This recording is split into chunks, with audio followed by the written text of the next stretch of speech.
આપણી સમાજના લોકલાડીલા ભૂતપૂર્વ મંત્રી શ્રી અરવિંદ કુમાર ધુરાલાલ શાહ રખિયાલનો દેહ પરિવર્તન તારીખ 29/5/20ના રોજ થયેલ છે. આપણી સમાજ માટે આ અત્યંત દુઃખદ સમાચાર છે. શ્રી 42 દશા ઉમડ દિગંબર જૈન ચોખલા પંચ દ્વારા તારીખ 7/6/20 ને રવિવારના રોજ એક ઓનલાઈન શ્રદ્ધાંજલિ સભાનું આયોજન કરવામાં આવેલ છે. સવારે 9:15 થી 10 પંડિત શ્રી શૈલેષભાઈનું પ્રવચન અને 10 વાગ્યાથી શ્રદ્ધાંજલિ સભા. આ શ્રદ્ધાંજલિ સભાની ઓનલાઈન લિંક આપ સૌને મોકલવામાં આવશે. કોરોના મહામારીના કારણે આ સભાનું આયોજન ઓનલાઈન કરવામાં આવેલ છે. આપ સૌ આપના શ્રદ્ધા સુમન પરોક્ષ રીતે અર્પણ કરશો. જય જિનેન્દ્ર. જય જય જય નમોસ્તુ નમોસ્તુ નમોસ્તુ હંતાણમ નમો સિદ્ધાણમ નમો વૈર્યાણમ નમો વજ્રાયાણમ નમો લોહી સવસાણમ નમઃ સમય સારાય સ્વાનુભૂત્ય ચકાસ્તે ચિત સ્વભાવાય ભાવાય સર્વભાવાંતરછે तीन भुवन में सार वीतराग विज्ञानता शिव स्वरूप शिवकार नमः त्रियोग संहारी के. अध्यात्म प्रेमी आत्मज्ञानी पंडित श्री दौलतरामजी द्वारा रचित छडाड़ा ग्रंथ में 5મી ढाળ 12 भावना संवर भावना. जिन पुण्य पाप नहीं कीना आत्म अनुभव चित दीना तिन्हि विधि आवत रोके संबर लहि सुख अवलोके. એમાં આપણે ગ્રંથાધિરાજ સમયસાર પરમાગમના આધારે સંવરાધિકારમાં જેના અંતના છેલ્લા જે 4 શ્લોક છે, કલશ છે, એ સંબંધીનો આપણે સ્વાધ્યાય કરી રહ્યા છીએ. પેજ નંબર છે એમાં બહુ સુંદર એક શ્લોક છે. પેજ નંબર 299, શ્લોક નંબર 129 તો જોયો હતો શ્લોક. આજે 130 130 નંબરનો શ્લોક, 129 નંબરનો શ્લોક છે, એનો પાઠ કરી લઈએ છે. બરાબર.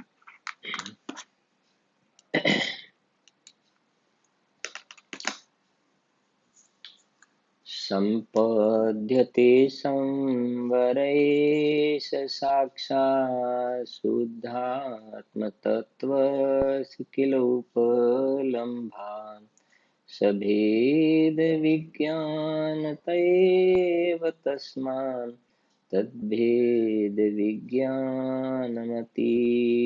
ભાવ્યમ. 130 નંબરનો શ્લોક એ છે ને કે ભાઈ વાત એ આવી કે જે ને કે સાક્ષાત સંવર ખરેખર શુદ્ધ આત્માની ઉપલબ્ધિથી થાય છે, અને શુદ્ધ આત્માની ઉપલબ્ધિ ભેદ વિજ્ઞાનથી થાય છે. શુદ્ધ આત્માની ઉપલબ્ધિ ભેદ વિજ્ઞાનથી. સંવર માટે શુદ્ધ આત્માની ઉપલબ્ધિ હોવી જરૂરી છે. શુદ્ધ આત્માની ઉપલબ્ધિ વિના 3 કાળમાં સંવર પ્રગટ થાય નહીં, અને શુદ્ધ આત્માની ઉપલબ્ધિ માટે ભેદ જ્ઞાન જરૂરી છે. હવે પ્રશ્ન છે કે ભેદ વિજ્ઞાન ક્યાં સુધી ભાવવું? તો શ્લોક છે 130, બહુ સુંદર શ્લોક છે. ભાવેદ ભેદ વિજ્ઞાન ઇદમ અચ્છિન્ન ધારયામ તાવદ્ધયાવત પરાચિત્વા જ્ઞાનમ જ્ઞાને પ્રતિષ્ઠતે. શું કહે છે?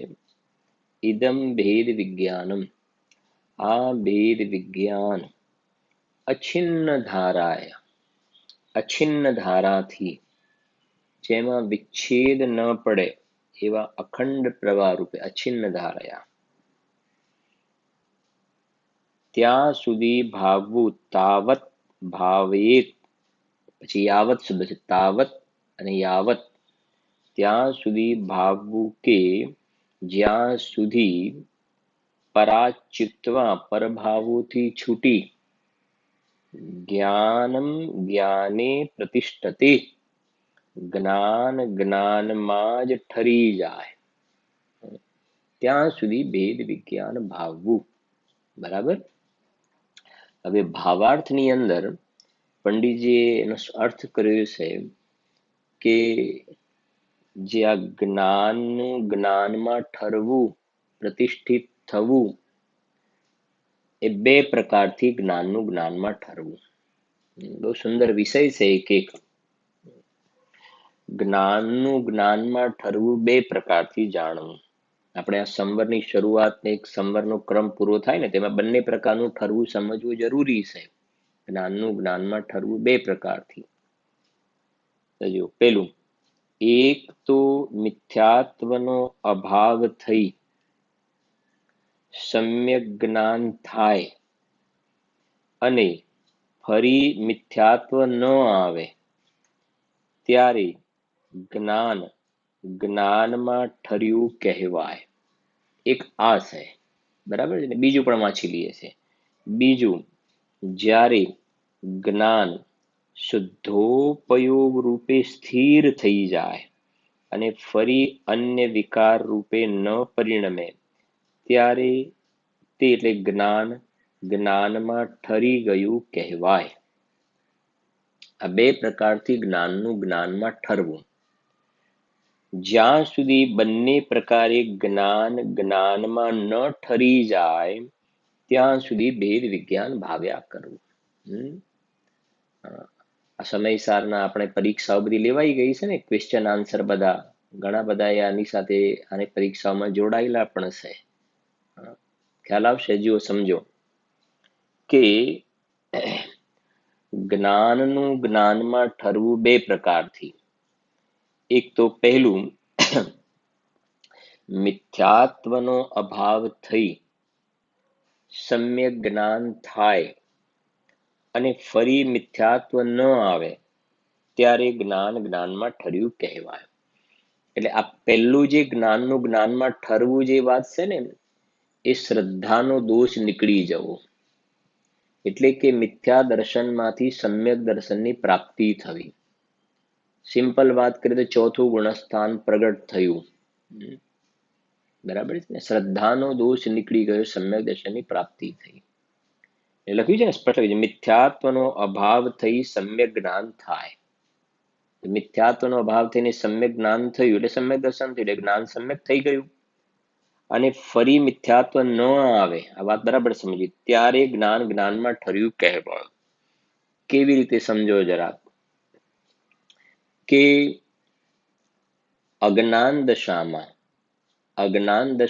જે મિથ્યા શબ્દ લખ્યો છે ને, એ મિથ્યાત્વની દશામાં તો જ્યાં સુધી જીવ મિથ્યા દ્રષ્ટિ હતો ત્યાં સુધી જ્ઞાન જ્ઞાનમાં ઠર્યું નહોતું કહેવાતું. કેવી રીતે? કાલે થોડી વાત ઉપાડી હતી આપણે કે આ જે દરેક સમયે આપણો જ્ઞાનનો વ્યાપાર થઈ રહ્યો છે, જ્ઞાનનો વ્યાપાર, હવે એ જ્ઞાન સમજો, જ્ઞાનની સ્વચ્છતામાં આ મકાન દેખાતું હતું, આ શરીર દેખાતું હતું, આ વસ્ત્ર દેખાતા હતા.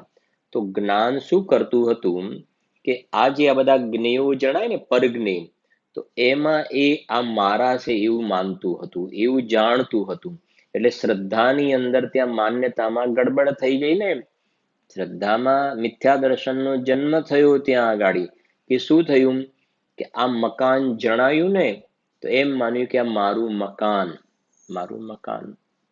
તો જ્ઞાન સમજો, હું તો જાણનાર હતો, મારું તો જ્ઞાન હતું, હું તો જ્ઞાયક હતો, અને આ તો બધા પરજ્ઞેય હતા. આ પેલો શ્રદ્ધાના દોષની વાત ચાલે છે. તો આ મારું મકાન કે મારું શરીર કે મારો પરિવાર કે મારો દીકરો કે મારા પૈસા, મારું તો જ્ઞાન છે. એની જગ્યાએ જ્ઞાન પરજ્ઞેયમાં પ્રતિષ્ઠિત થઈ ગયું.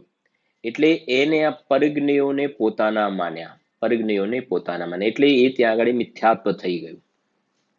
એટલે અનાદિ કાળથી આ મિથ્યા દ્રષ્ટિ જીવને જ્ઞાન જ્ઞાનમાં પ્રતિષ્ઠિત નથી થયું, પારકી વસ્તુને એને પોતાની માની છે, અને ક્યારેય પારકી વસ્તુ પોતાની થાય નહીં. આ ઘડિયાળ મારી છે, મોબાઈલ મારો છે, આ શુભાશુભ રાગ જે પરિણામ થાય ને એ મને લાભનું કારણ છે, તો ત્યાં રોકાઈ ગયો જીવ. તો એનું નામ જ્ઞાન અન્ય જ્ઞેયોમાં પ્રતિષ્ઠિત થઈ ગયું, જ્ઞાન જ્ઞાનમાં પ્રતિષ્ઠિત ન થયું. આપણે ભક્તિ કહીએ છીએ ને વચ્ચે, સમ્યક સમજીએ છીએ, સમ્યક દર્શન થાય છે જીવને. પહેલા પ્રકારનું જ્ઞાનનું જ્ઞાનમાં ઠરવું. તો સમ્યક દ્રષ્ટિ જીવ એ પણ ઘરમાં જ રહે છે. સમજો, ચોથા વાળની વાત, ઘરમાં રહે, ધંધો વ્યાપાર પણ કરે, પણ એ ધંધો વ્યાપાર કરે, ઘરની અંદર રહે, પરિવારમાં રહે, છતાં પણ એ સમ્યક દ્રષ્ટિ જીવ એ જાણે છે કે આમાંનો એક પરમાણુ માત્ર મારું નથી, આ તો અજીવ તત્વ છે. અજીવ તત્વ છે. એ સ્વના, સમજો, સ્વના અંશને પરમાં અને પરના અંશને સ્વમાં નથી મેળવતા. ભલે જણાય એના ઘરે છે, હું મારા ઘરે છું. અજીવ અજીવના ઘરે છે, આશ્રવ આશ્રવના ઘરે છે, અને હું મારા ઘરે છું. 36, 37 ગાથા થઈ સમયસાની. આ રાગાદી વિકારી ભાવ એ ભાવક ભાવ છે. આ શરીર જે મકાન વગેરે જ્ઞેય ભાવ છે, અને મારો તો જ્ઞાયક ભાવ છે. એ અલગ છે, બે અલગ છે, અને હું અલગ છું. તો જ્યારે જીવને સમ્યક દર્શનની પ્રાપ્તિ થઈ, તો એ સમ્યક દ્રષ્ટિ જીવને એ બહારમાં ગ્રહસ્થ દશા છે, તો સંયોગમાં બધી આ સ્થિતિ જોવામાં આવે છે. પણ જે કોઈને ભરતજી ઘર મેં હી વૈરાગી, ભરતજી ઘર મેં હી વૈરાગી, આ પહેલા પ્રકારનું જ્ઞાનનું જ્ઞાનમાં ઠરવું, એની આપણે વાત કરી રહ્યા છે. પહેલા પ્રકારનું જ્ઞાનનું જ્ઞાનમાં ઠરવું.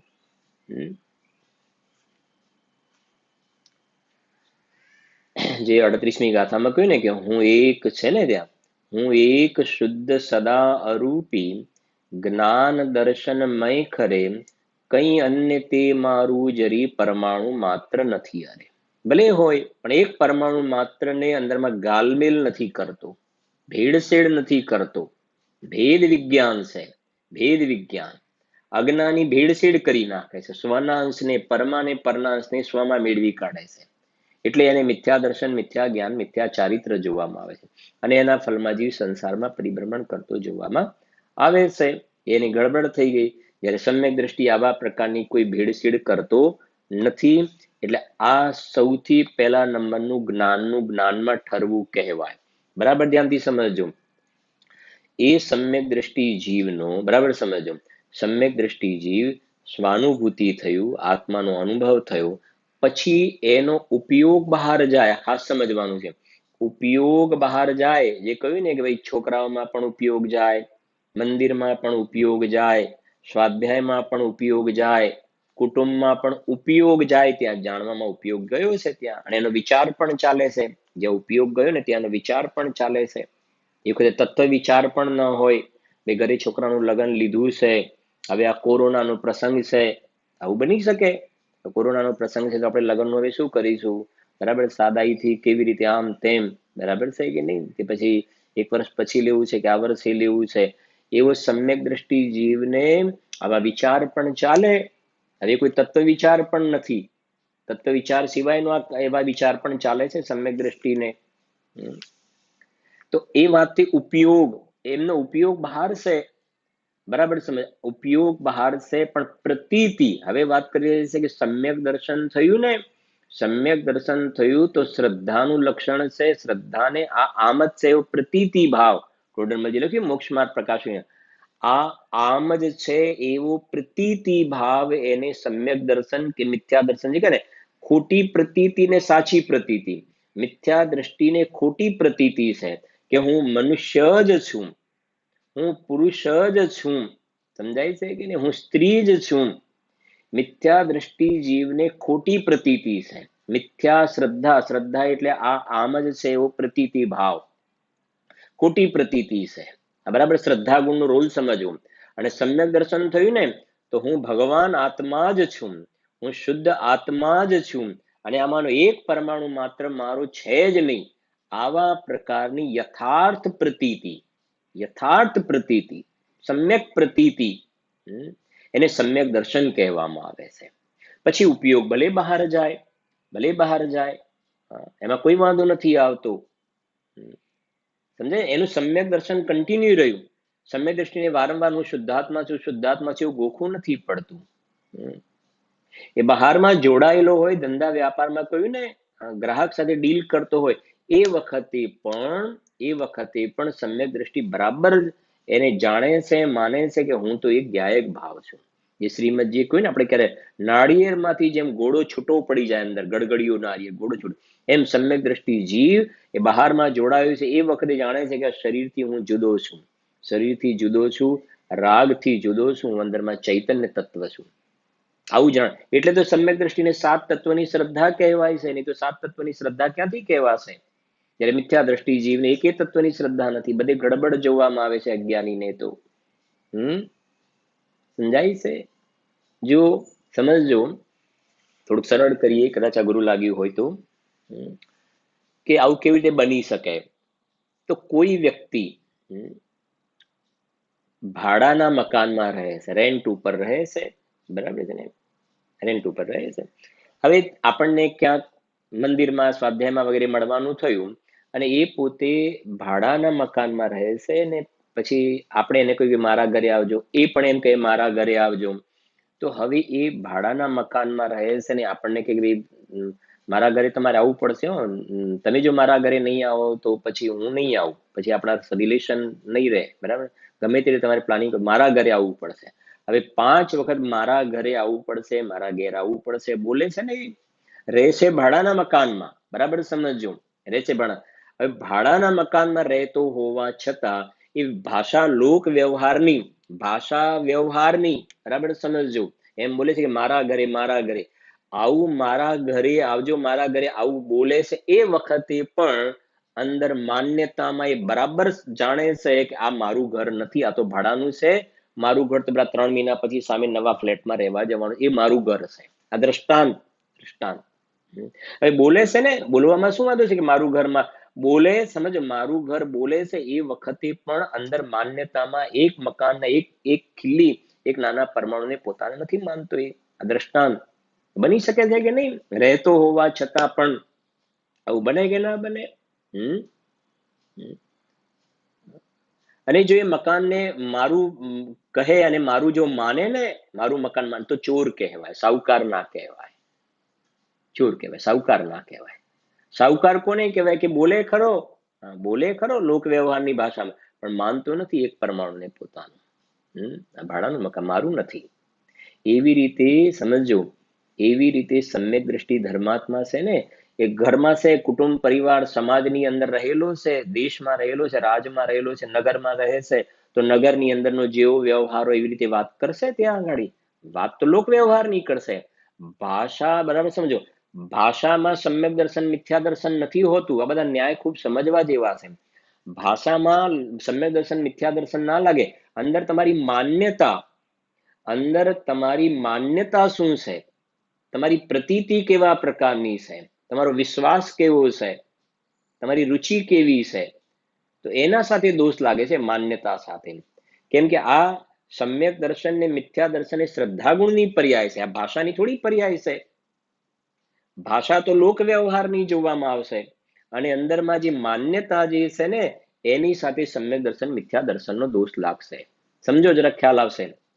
હું તમને એક સીધી વાત કરું એટલા માટે તમને થોડું વધારે પણ સરળ થશે કે સમ્યક દ્રષ્ટિ જીવ છે, ભાષા લોક વ્યવહારની યુઝ કરશે, નહીં કરે તો શું થાય સમજો જરા. એ સમ્યક દ્રષ્ટિ જીવ એને સમજો મ્યુનિસિપલ કોર્પોરેશનમાં એને કંઈક આધાર કાર્ડ કે વગેરે કંઈક કરાવવાનું છે, તો સમ્યક દ્રષ્ટિ જશે ને? જશે. અચ્છા, એને પૂછવામાં આવે, સમ્યક દ્રષ્ટિને પૂછવામાં આવે કે તમારી ઉંમર કેટલી છે. પહેલા તો પૂછે તમારું નામ શું છે, તો એનું નામ મગનભાઈ કે છગનભાઈ XYZ એનું નામ છે. તો એની જગ્યાએ પછી એમ કહેશે શું નામ છે તમારું? કે મારું નામ તો ગાયક છે, હું તો શુદ્ધાત્મા મારું નામ છે, આવું કહેશે ત્યાં આગળ. એટલે કે તમારું નામ બોલો. અરે નામ તો લખી દે, કદાચ શુદ્ધાત્મા તો નામ હશે, કદાચ ગાયક તો નામ હશે. પછી પૂછે કે તમારી ઉંમર બોલો, તો કે હું અનાદિ અનંત છું. અનાદિ તો પછી પેલો આમ જોશે ને કે અનાદિ અનંત, ભાઈ શું પેલામાં તો થોડી જરા ચલો ભાઈ અનાદિ અનંત આ શું છે ભાઈ? ઉંમર હું તમારી પૂછું છું, બોલો 50, 60, 70 બોલો. કીધું ને કે હું અનાદિ અનંત છું. વિચાર પડશે ને. તો ક્યાં રહો છો? પછી પેલા લાગે જરા વધારે પૂછો તો તમે ક્યાં રહો છો? કે હું મારા અસંખ્ય પ્રદેશોમાં રહું છું. અરે ભલા માણસ, તમે કઈ સોસાયટીમાં, કયા મોહલ્લામાં, કઈ ફ્લેટમાં રહો છો એવું પૂછું છું. કે કહ્યું ને હું મારા અસંખ્ય પ્રદેશોમાં રહું છું. તો ગડબડ થઈ જશે ને ત્યાં આગળ, ગડબડ થઈ જશે ને. તો કહે છે કે ભાઈ એક કામ કરો, આમને પેલી ગાડાની હોસ્પિટલમાં, મેન્ટલ હોસ્પિટલમાં મોકલો. સમજાય છે કે નહીં? ભાષામાં તો લોક વ્યવહારનો જ પ્રસંગ થશે. અંદર સમ્યક દ્રષ્ટિ ધર્માત્મા ત્યાં જશે, મ્યુનિસિપલ કોર્પોરેશનમાં પૂછવામાં આવે કે તમારું શું નામ? તો કે છે લખો મારું નામ મગનભાઈ. ઉંમર કેટલી? કે લખો 70 વર્ષ. હજુ જોવે બરાબર મગનલાલ નહીં મગનભાઈ લખજો. આધાર કાર્ડ મગનલાલ નહીં મગનભાઈ લખજો. બરાબર છે કે નહીં? ચેક કરે ઉંમર કે કેટલી લખી, હા બરાબર છે. હા, પછી એરિયાનું નામ લખે કે લખો ભાઈ કહાનનગર સોસાયટી લખો. બરાબર છે કે નહીં?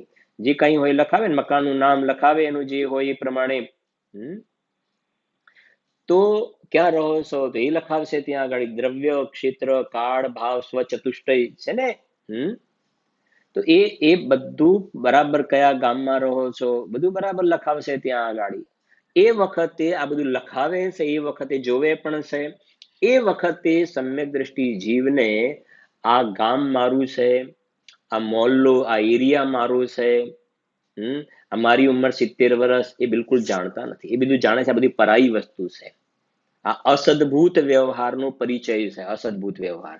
નિશ્ચયથી તો હું શુદ્ધ ચેતના સિંધુ હમારો રૂપ હૈ. આનું નામ છે ભેદ વિજ્ઞાન. ભેદ વિજ્ઞાન ભાષા એ પ્રમાણે જોવાની જો આવશે. ડોક્ટરના ત્યાં જશે, સમ્યક દ્રષ્ટિ ડોક્ટરના ત્યાં જશે તો શું કહેશે બોલો? કઈ તકલીફ હોય, બીમાર હોય ને, તો બીમાર થઈ કોરોના એ થઈ જાય ને, સમ્યક દ્રષ્ટિ પણ થઈ શકે છે, કોરોના થઈ જાય. તો પછી ત્યાં જઈને ડોક્ટર પૂછે ને કે શું થયું છે, કે ભાઈ આને કંઈક થયું છે, આ એક ક્ષેત્રાવગાહી શરીર છે ને એને કંઈક આવું થયું છે, આમ થયું છે, તમે એની દવા કરો. તો ડોક્ટર કહે એક ક્ષેત્રાવગાહી શરીર શું, મારા પાડોશીને આમ થયું છે. હું તો અનાદિ અનંત ટંકોત્કીર્ણ છું, મને કંઈ નથી થયું. મને તો રાગ અંદરમાં છે, એનું દુઃખ છે. આ શરીરમાં તો રોગ થાય એ તો જ્ઞેય છે, અને એમાં જે કેન્સર થયું કે કીડા પડ્યા એ તો પરજ્ઞેય છે. સાહેબ એની દવા કરો. તો ડોક્ટર કહે છે આ પેલા સામે બીજી એક હોસ્પિટલ છે, પેલા ત્યાં જઈ આવો પછી અહીંયા આવો. સમજાય છે કે નહીં? બહુ સમજવી વાતો આ. ખ્યાલ આવે છે કે નહીં? એ ભાષામાં બધું એ પ્રમાણે બોલશે, જેવો જગતમાં વ્યવહારો એ પ્રમાણે, પણ માન્યતામાં એક પરમાણુને નહીં માને. જેમ કે પેલો ભાડાના મકાનમાં રહે, બોલે એ પ્રમાણે મારા ઘરે આવજો, મારા ઘરે આવજો એમ બોલે, પણ જો એને મારું ઘર માની લે તો એ સાહુકાર નહીં કહેવાય, ચોર કહેવાશે. સમજાય છે ને? બસ મિથ્યા દ્રષ્ટિ સમ્યક દ્રષ્ટિમાં આ જ અંતર છે. મિથ્યા દ્રષ્ટિ બોલે કે મારા ઘરે આવજો, સમજાય છે ને? હવે અહીંયા સમજો સિદ્ધાંતમાં કે નહીં, પણ આ તો અમારું પોતાનું મકાન, દસ્તાવેજ કરાવ્યું છે ને અમારે રજિસ્ટ્રાર ને આ તે બધું સહી સિક્કા બધું માર્યું છે કમ્પ્લીટ. આ તો અમારું ભાડાનું નહીં, આ તો અમે આના આટલા લાખ રૂપિયા આપ્યા છે ને અમારું પોતાનું છે. આ તો વળી અમારા નામે થઈ ગયું. હવે શેનું તારા નામે? સિદ્ધાંતમાં શેનું તારા નામે? આના પર તો પુદગલની બ્રાન્ડ છે, આમાં તો પુદગલનો સિક્કો લાગેલો છે ને. એને તો પૂછો, તું કે છે મારું મારું અમે સહી સિક્કા કરાવી લીધા બધા, આના આના આના સાક્ષીની ને પેલી ફલાણું આ તે બધાની સહીઓ કરાવી દીધી, દસ્તાવેજ તૈયાર થઈ ગયો, ઓકે કમ્પ્લીટ થઈ ગયું બધું.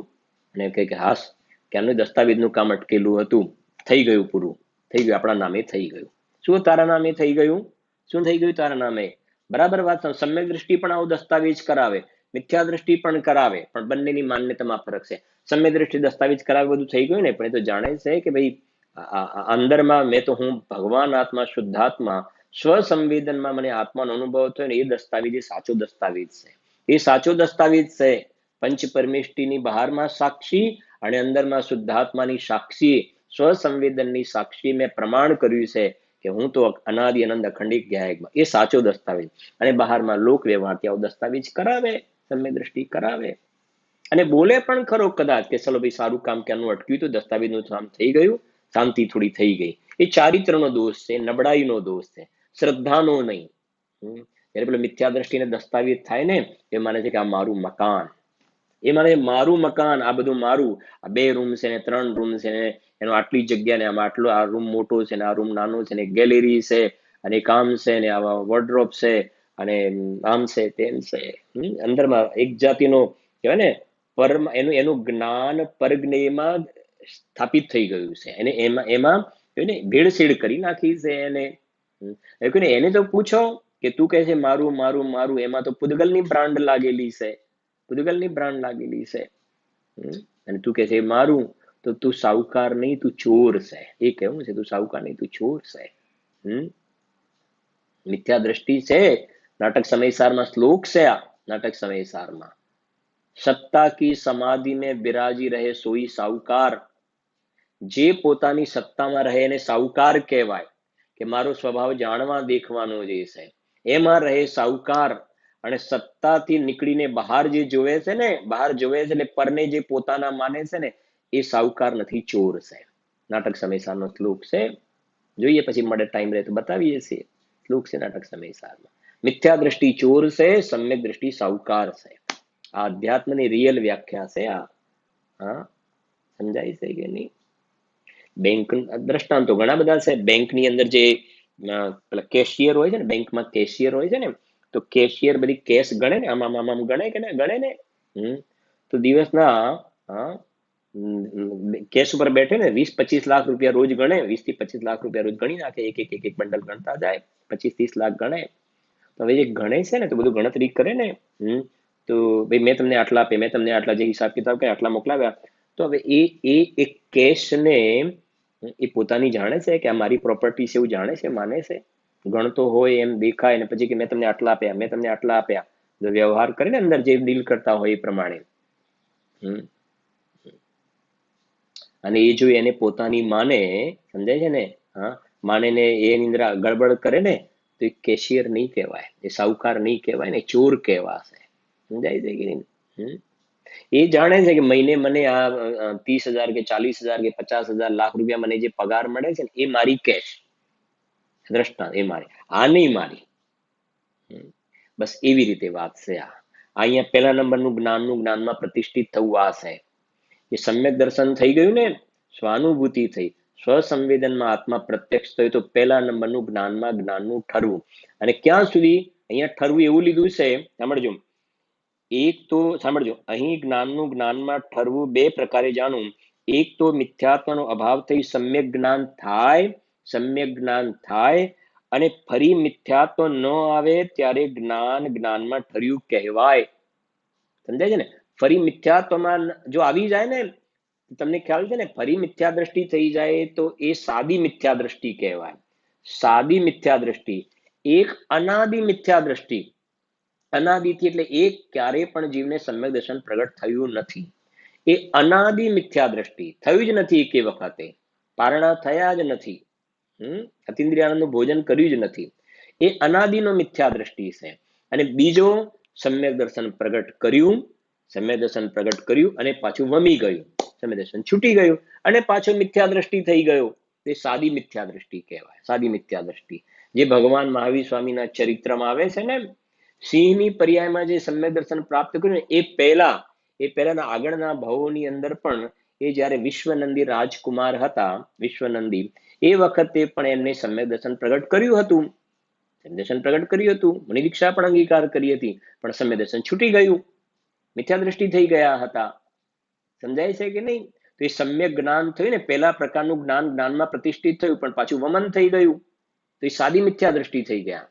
અને સિંહની પર્યાયમાં જે સમ્યક દર્શન પ્રાપ્ત કર્યું ને, સમજો, સિંહની પર્યાયમાં એમને જે સમ્યક દર્શન પ્રાપ્ત કર્યું ભગવાન મહાવીર સ્વામીએ, પછી 10 ભાવ સુધી કન્ટિન્યુ ચાલ્યું, 10 ભાવ સુધી કન્ટિન્યુ. અને આજે પણ છે સિદ્ધ દશામાં, આજે પણ છે. પણ એ કેવું છે કે એ સિંહની પર્યાયમાં સમ્યક્ત્વ પ્રાપ્ત કરીને પાછા પડે નહીં, એ પહેલા સમ્યક્ત્વ પ્રાપ્ત થયા પછી પડે નહીં, એ પહેલા પ્રકારનું જ્ઞાનમાં પ્રતિષ્ઠિત થવું. આ એક કહે છે. જુઓ, એક તો મિથ્યાત્વનો અભાવ થઈ સમ્યક જ્ઞાન થાય અને ફરી મિથ્યાત્વ ન આવે ત્યારે જ્ઞાનમાં ઠર્યું કહેવાય, પહેલા પ્રકારનું.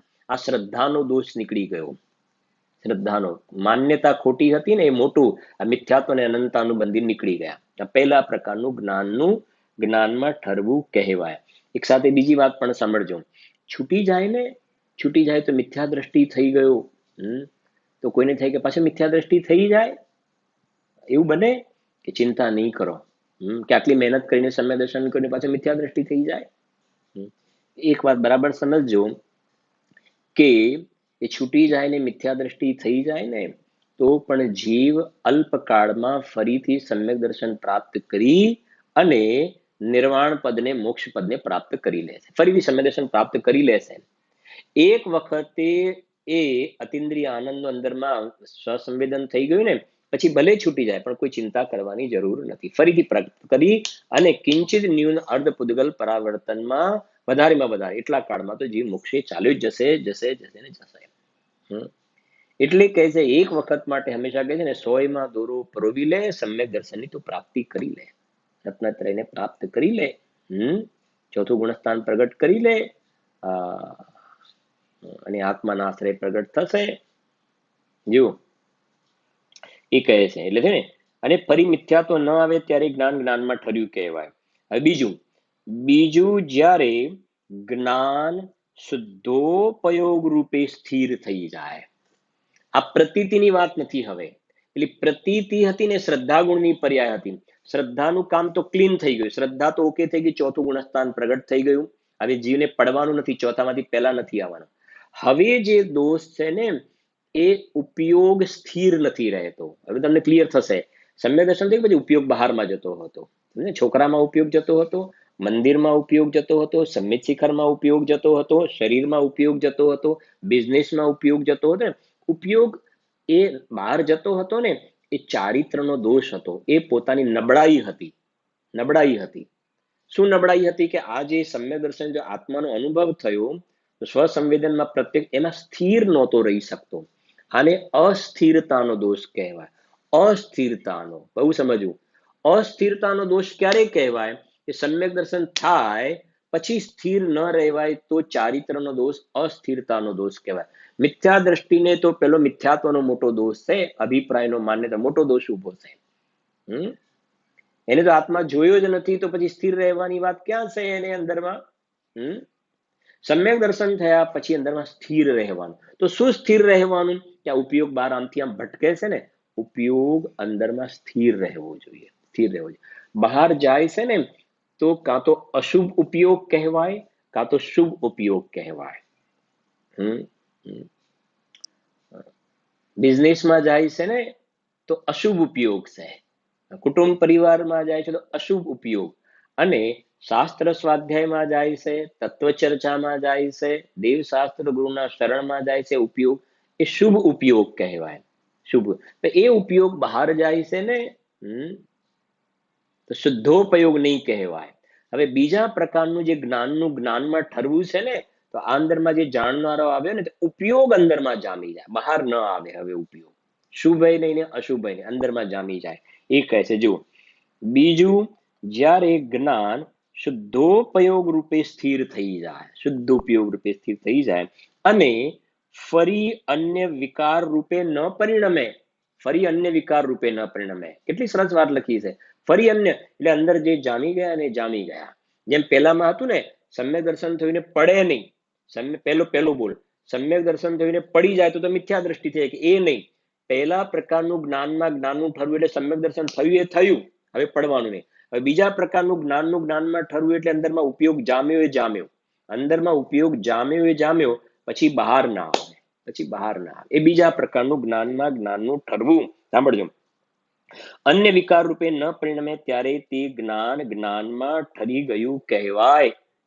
જ્યાં સુધી બંને પ્રકારે જ્ઞાનમાં ન ઠરી જાય ત્યાં સુધી ભેદ વિજ્ઞાન ભાવ્યા કરવું. કેટલી સરસ વાત લખી છે. બંને પ્રકારે જ્ઞાનમાં ન ઠરી જાય એટલે પૂર્ણ સંવર થઈ ગયો ને, આખો મિથ્યાત્વ અવિરતિ પ્રમાદ કષાયોગ આખો પ્રક્રિયા આવી ગઈ ને.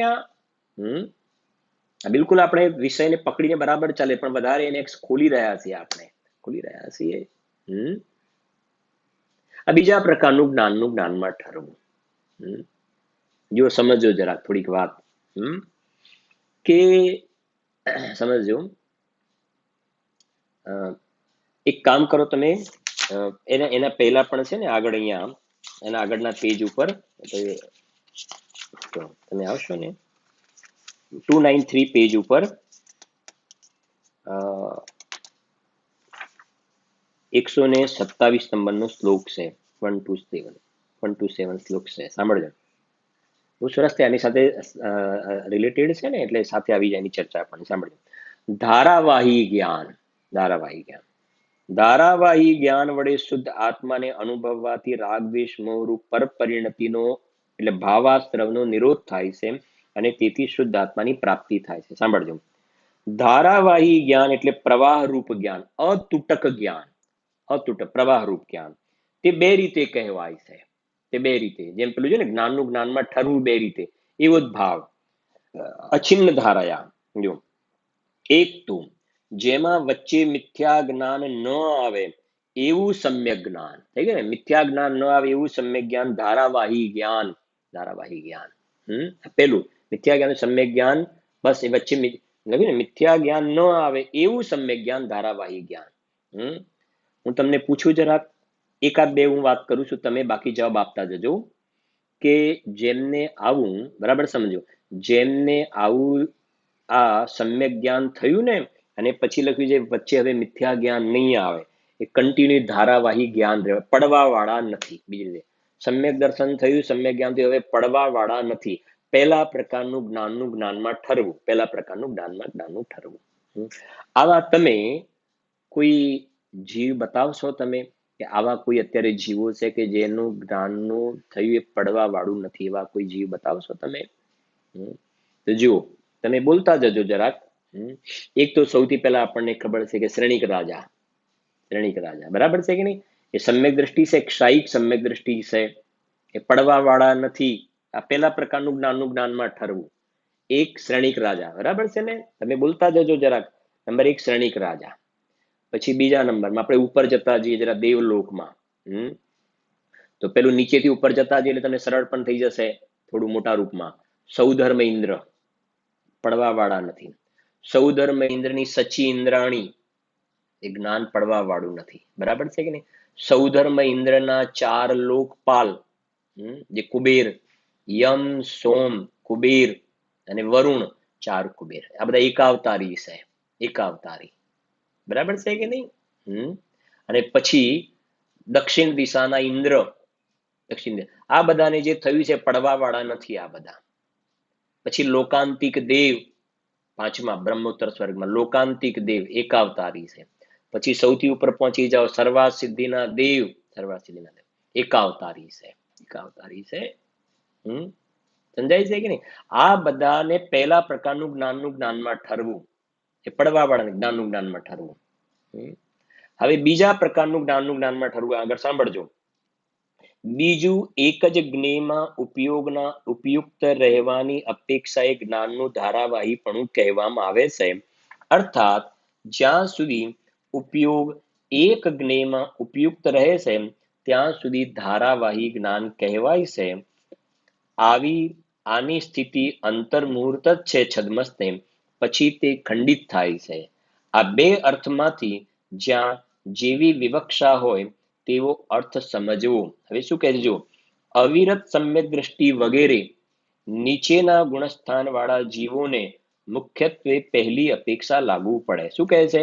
અવિરત સમ્યક દ્રષ્ટિ વગેરે નીચેના ગુણસ્થાન વાળા, બરાબર છે ને? અને પછી લખ્યું છે શ્રેણી ચડનાર જીવને, એટલે બે ભાગ પાડી દીધા. શ્રેણી ચડનાર વાળા જીવ છે ને, એ અંદરમાં શુદ્ધોપયોગમાં જામી જવા વાળા, એની જ વાત લેવી છે મુખ્યતાથી. અને પહેલા અવિરત સમ્યક દ્રષ્ટિ વગેરે નીચેના ગુણસ્થાન વાળા, એટલે અવિરત સમ્યક દ્રષ્ટિ એટલે 4થું, 5મું, 6થું, 7મું, બરાબર છે કે નહીં? તો અવિરત સમ્યક દ્રષ્ટિ વગેરે નીચેના ગુણસ્થાન વાળા જીવોને, એટલે મુખ્યતઃ તો 4થું, 5મું, 6થું, 7મામાં તો શુદ્ધ ઉપયોગ આવી જશે, બરાબર છે કે નહીં? 4થું, 5મું, 6થું, 4થા, 5મા, 6ઠામાં મુખ્યત્વે કેમ લખ્યું એ ગાડી નીચેના ગુણ, મુખ્યત્વે પહેલી અપેક્ષા, મુખ્ય કે 4થા, 5મા વાળાને શુદ્ધોપયોગ ક્યારેક થાય, ક્યારેક શુદ્ધોપયોગ, બાકી મુખ્ય રૂપે તો એમને પ્રતીતિ જોવામાં આવે છે. ઉપયોગ શુભ ને અશુભ પણ જો મુખ્ય રૂપથી જોવામાં આવે છે. અંદરમાં જે ડૂબકી લગાવી એવું તો ક્યારેક જ જોવામાં આવે છે. એટલે પહેલી અપેક્ષા લાગુ પડે, પહેલા પ્રકારનું જ્ઞાનમાં ઠરવું, અવિરત સમ્યક દ્રષ્ટિ વગેરે નીચેના ગુણસ્થાનો. અને શ્રેણી ચડનાર જીવને, જે જીવો શ્રેણી ચડવા વાળા છે એમને મુખ્યત્વે બીજી અપેક્ષા લાગુ પડે. મુખ્યત્વે બીજી અપેક્ષા એટલે મુખ્યત્વે કેમ કોઈ બીજી અપેક્ષા કે એમને શુદ્ધોપયોગ તો છે, પણ મુખ્યત્વે એટલા માટે કહ્યું કે એમને જે પેલો બચેલો રાગ છે ને અબુદ્ધિપૂર્વકનો રાગ, એને ગણતરીમાં નથી લેતા. કે રિયલમાં જે શુદ્ધોપયોગ તો 12માં થશે. 12માં કરણાની યોગની અપેક્ષા એ 12માં શુદ્ધોપયોગ કહેવાશે, કરણાની યોગની અપેક્ષા. બાકી ચરણાની યોગની અપેક્ષા એ 7મા ગુણસ્થાનથી શુદ્ધોપયોગ કહીશું આપણે. બરાબર છે કે નહીં? પણ અહીંયા એવું લેવું છે ને કે જ્ઞાનનું જ્ઞાનમાં ઠરવું. 7મા વાળો તો પાછો 6ઠામાં આવી જાય, 7મા વાળો પાછો 6ઠામાં આવી જાય. પણ પેલો જે શ્રેણી માંડવા વાળો જે છે ને, અને શ્રેણીમાં પણ સપક શ્રેણી માંડવા વાળો, સપક શ્રેણી માંડવા એ હવે આ અંદરમાં બીજા પ્રકારનું જ્ઞાનમાં ઠરવું એવા પ્રકારે છે કે અહીંયા ગાડી એ જીવ કેવલ જ્ઞાન લઈને જીવ ઉભો થઈ જાય. એ આપણે વચ્ચે જોયું ને, સાક્ષાત સંવર, સર્વ પ્રકારથી જીવ સંવર પ્રગટ કરી લે, કેવલ જ્ઞાન પ્રગટ. પછી યોગ વાળી વાત પછી 14માં આવી જાય. એ સામાન્ય વાત છે, એની કોઈ વિશેષ એ નથી. જો સમજો જરાક, આપણે જે 4-5 જીવો જે 6-7 ને યાદ કરે ને, આ બધા એવા લીધા છે આપણે સમજવા માટે કે અત્યારે આ બધાને પહેલા પ્રકારનું જ્ઞાનમાં ઠરવું છે, પહેલા પ્રકારનું જ્ઞાનમાં ઠરવું બધાને. બરાબર છે કે નહીં? હવે આ બધા જીવો જે જોયા, શ્રેણીક રાજા, બરાબર છે ને, સૌધર્મ ઇન્દ્ર, સચી ઇન્દ્રાણી, દક્ષિણ દિશાના ઇન્દ્ર, લોકાંતિક દેવ, સર્વાસિદ્ધિના દેવ, 4 એમના લોકપાલ, આ બધાનું પહેલા પ્રકારનું જ્ઞાનમાં ઠરવું. એટલે શ્રદ્ધાનો દોષ ટળી ગયો છે. બાકીના સર્વગુણા સમ્યક્ત્વ છે, ચારિત્રનો દોષ હજુ નથી ટળ્યો. બરાબર છે કે કમજોરી છે, નબળાઈ છે. એ બધા ત્યાંથી આવશે ને અહીંયા મનુષ્ય પર્યાયની અંદર, કર્મભૂમિના મનુષ્ય થશે અને નિર્ગ્રંથ મુનિ દીક્ષા અંગીકાર કરશે. બરાબર સમજ? ત્યાં સુધી પહેલા પ્રકારનું જ્ઞાનમાં ઠરવું કન્ટિન્યુ છે. અને પછી એમને નિર્ગ્રંથ મુનિ દીક્ષા અંગીકાર કરશે ને, તો શ્રેણીક રાજા, બોલો હવે, શ્રેણીક રાજા પહેલા તીર્થંકર થઈ જવાના ને, તો આ બીજા પ્રકારનું જ્ઞાનનું ઠરવું એમનામાં જોવામાં આવશે. એ શુદ્ધોપયોગ રૂપે અંદર સ્થિર થઈ જશે અને 13મા ગુણસ્થાનમાં શુદ્ધોપયોગનું ફળ આવી જશે. સૌધર્મ ઇન્દ્ર અહીંયા આવશે. સૌધર્મ ઇન્દ્ર અહીંયા આવી અને નિર્ગ્રંથ મુનિ દીક્ષા અંગીકાર કરશે. અંદરમાં શુદ્ધોપયોગ બીજા પ્રકારનું જ્ઞાનમાં ઠરવું 13મું ગુણસ્થાન પ્રગટ કરી લેશે. બરાબર છે કે નહીં? સચી ઇન્દ્રાણી, ત્યાંથી તો અહીંયા મનુષ્ય પર્યાય નિર્ગ્રંથ મુનિ દીક્ષા અંગીકાર કરી સપક શ્રેણી માંડી 13મું ગુણસ્થાન પ્રગટ કરી લેશે. બીજા પ્રકારનું જ્ઞાનમાં ઠરવું. 4 લોકપાલ, એમને પણ સપક શ્રેણી માંડી કેવલ જ્ઞાન પ્રગટ કરશે, શુદ્ધોપયોગનું ફળ, આ બીજા પ્રકારનું જ્ઞાનમાં ઠરવું. લોકાંતિક દેવ જે છે એ પણ અહીંયા આવશે ને, બીજા પ્રકારનું જ્ઞાનનું ઠરવું કરી અને કેવલ જ્ઞાનને પ્રાપ્ત કરશે.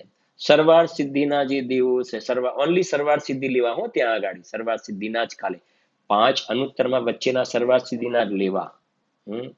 એક અવતારી છે, પેલામાં 2 મનુષ્યના ભાવ પણ હોઈ શકે એમ પણ આવે છે ને, તત્વસૂત્રમાં છે.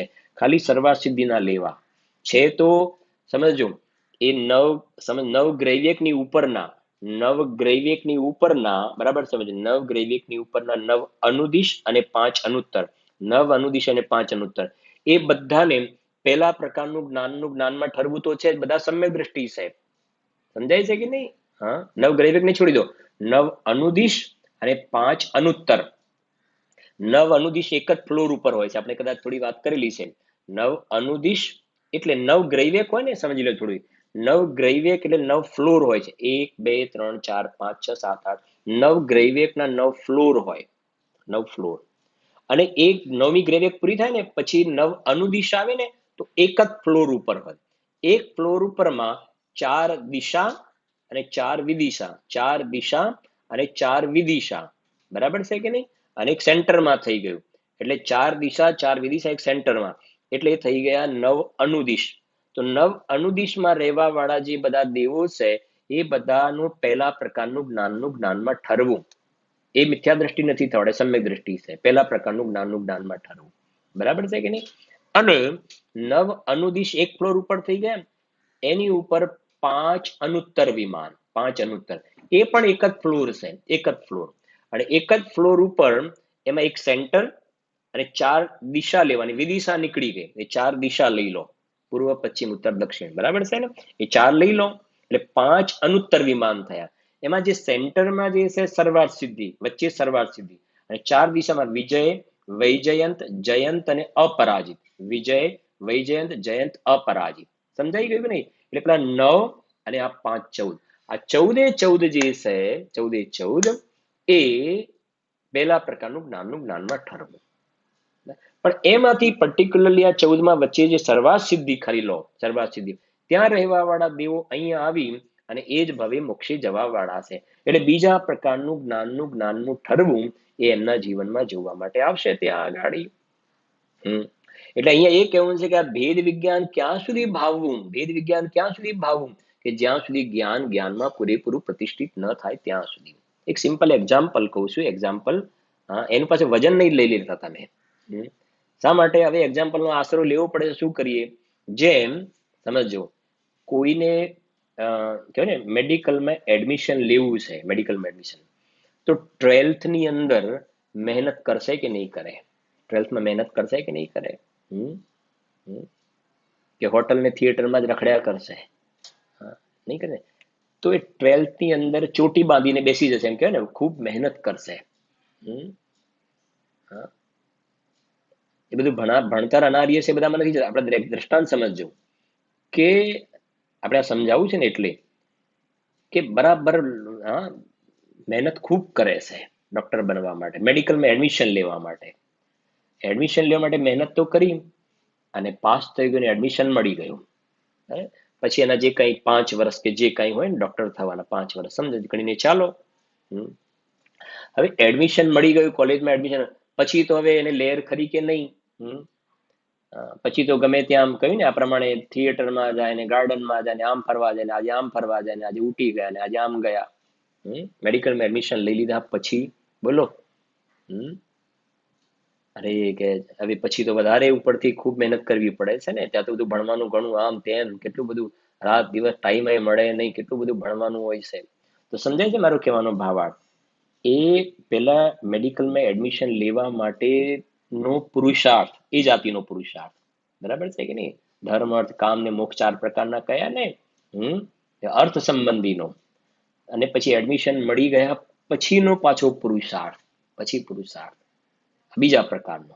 બસ એવી જ રીતે અહીંયા ગાડી, જેમ પેલું મેડિકલમાં એડમિશન, એમ મોક્ષ માર્ગમાં એડમિશન